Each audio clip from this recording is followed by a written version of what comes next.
After seeing what is happening around the world, last year it was in Bangladesh where a massive uprising overthrew the government in power. A few weeks ago, it was in Nepal where another massive uprising overthrew the government in power.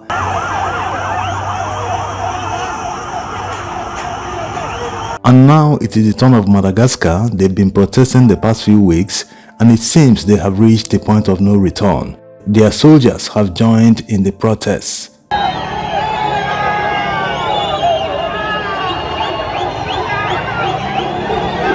This is their military men addressing the nation, urging the police, the gendarmes, and other security agencies to stop shooting at their compatriots. They should stop shooting at their brothers and sisters. These people are simply demanding a better life. They are not violent in any way. Why should soldiers be crushing them?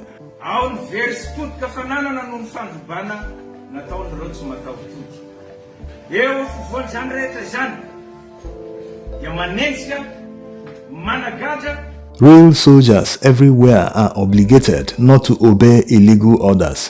When a commanding officer or a politician orders soldiers to go and shoot at protesters, that should be considered an illegal order.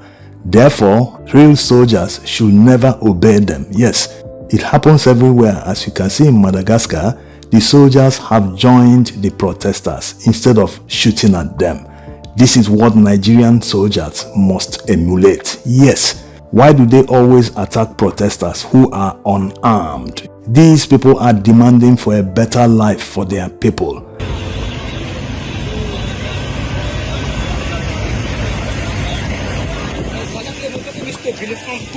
And when you hear the people, it includes soldiers, police, even the politicians. It means the country will start to work for everyone.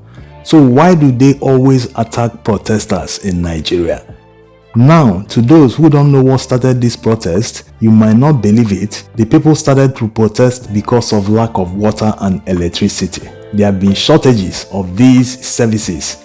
So you can imagine what we don't protest for in Nigeria. But in small Madagascar, they are protesting for water and electricity shortages. And this man here, the president who is currently on the run, there are rumors that he ran for shelter at the French embassy in Madagascar. He's now claiming that the military want to remove him from power after they disobeyed the legal order to shoot directly at protesters, which is the right thing to do. Yes, the president can't just order military men to go and shoot at protesters. Protest is a normal thing that happens in a democracy. If you don't want protest, then resign or do the right thing to make sure that protest wouldn't happen at all. Yes. By the way, he negotiated with the protesters and they refused. He offered that if he doesn't fulfill what they want, that's provide the water and electricity in the next 1 year, then he will resign. But the protesters refused because he's been in power for 10 years. So he knew that it was possible to provide these services in under 1 year, and he failed to provide them the past 10 years. So the people could see through his lies that he just wants to remain in power without delivering the services. You can't eat your cake and have it.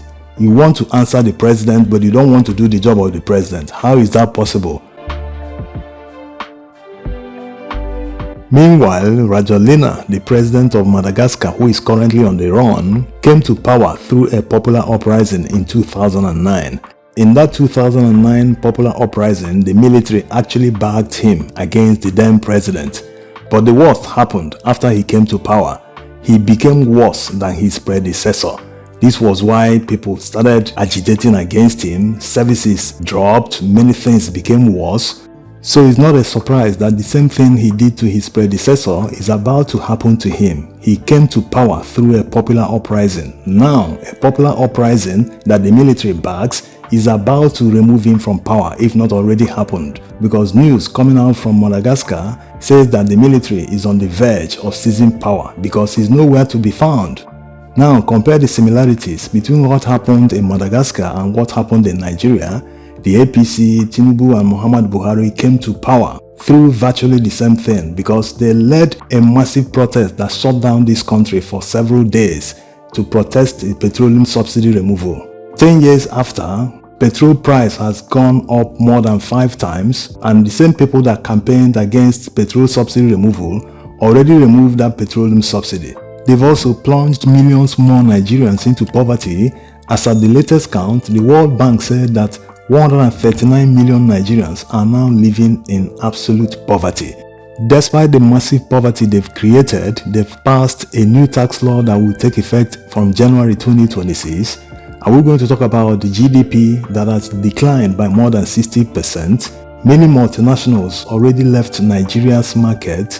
They shut down their businesses in Nigeria. Many businesses are currently struggling because of the reduced GDP and reduced purchasing power. Many things are worse. Nearly everything. There's no metric you can compare today. When you compare it to the metrics of 2015, all of them are in the negative. So there is no wonder that Nigerians are also agitated against the government. They've taken away their lives. Do you understand what it means that your savings have been wiped off? Consider this, that you used to have about 3.5 million naira in your savings account. Whatever type of savings account it is, whether a personal savings account or pension savings account, whatever, you had 3.5 million naira at a time, maybe about 5 or 6 years ago, when the exchange rate was about 350 naira to $1. Compare that to today, and assuming that savings account has grown to about, let's say, 7 million naira. That's double the amount it used to be about 5 or 6 years ago. Now, do you know that despite the fact that the savings doubled to 7 million naira, that is still not up to the equivalent amount in dollars that you would have gotten 5 or 6 years ago? Let's do the numbers. At that time, you had that savings of 3.5 million naira. The exchange rate of about 350 naira to $1 amounted to $10,000.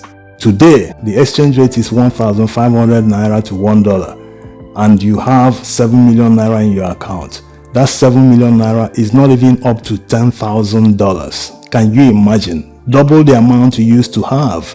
It's unimaginable that 3.5 million naira of about 5 or 6 years ago is now equivalent to 15 million naira as of today.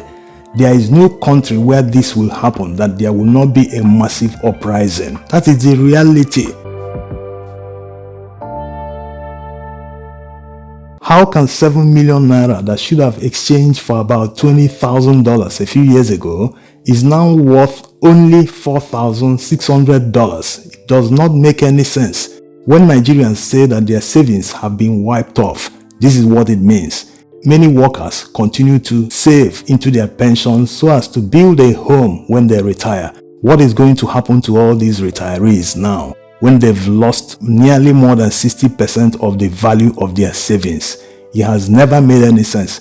This is why many people are being plunged into poverty on a daily basis. Nigerians have no reason to be in poverty when you consider the massive natural resources and human resources. So all Nigerians are asking for is good governance. Let there be compassion from their leaders. You cannot be looking down on Nigerians and telling them that, they've been living a false life all these years, they've been doing this is the reality, This is sheer arrogance. Yes, you can't continue to feel that you love Nigeria more than others. There's no way to measure it. Is it the fault of Nigerians that politicians and economic managers mismanaged the economy and stole billions of dollars from the treasury? It's not the fault of Nigerians. Nigerians are just working hard and trying to do their thing. But a new government comes to power and starts telling them, you've been living a false life, this is the real value of the naira, this is that. This is why Nigeria is in absolute poverty. Millions more will be plunged into poverty. This is the reason insecurity is increasing in Nigeria, because the more people are plunged into poverty, the more they resort to criminalities in order to survive. Yes, and there is still the new tax that is going to take effect from January 2026. Who are the people that are going to pay these taxes?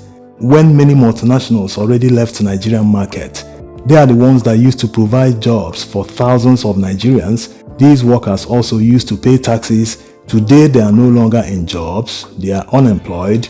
So you can see that all these policies actually reduce the potential tax Nigerian government would have earned. Instead of increasing the tax, it reduced it.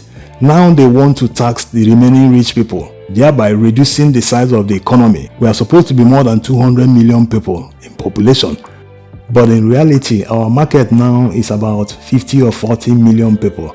So when a company is considering where to set up shop, he will be looking at Nigeria and comparing Nigerian market with another African market where they have about 50 million people who can be able to afford their products. Yes, there's no way 139 million people who are in poverty can afford a product that a company is going to produce in Nigeria.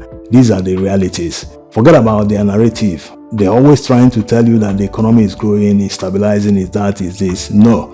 The reality remains that they have plunged Nigeria into massive poverty, diminished our purchasing power, reduced our GDP by more than 60%. There is no way this is growth. This is regression. Thanks for watching.